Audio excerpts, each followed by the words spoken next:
ఈరోజు మన ఏరియాలో కుళాయిలు రానందున మా బ్రదరు పల్లా రమేష్ గారు మ్యారేజ్ బ్యూరో ఆయన తెలియపరిచిన విధంగా మనకి జిల్లా పరిషత్ ఆవరణలో ఉన్నటువంటి మహిళా సమైక్య భవనం,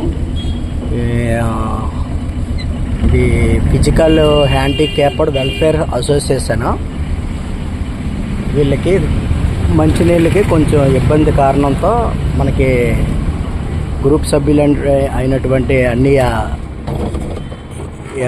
చెప్పగా మనం ఒక 4 డ్రింకింగ్ వాటర్ వాళ్ళకి మనం ఇవ్వడం జరుగుతుంది. ఇట్లో Snehabhavan charitable trust Ashok, thank you, ధన్యవాదములు. మా వాటర్ ఎవరమ్మా అడిగారు? మీరేనా? ఎవరైనా వస్తారా తీసుకురావడానికి? మేమే తేవాలా? మేమే తెచ్చేయాలా? సరే, మాది స్నేహభావన్ చారిటబుల్ ట్రస్ట్, ఓకేనా?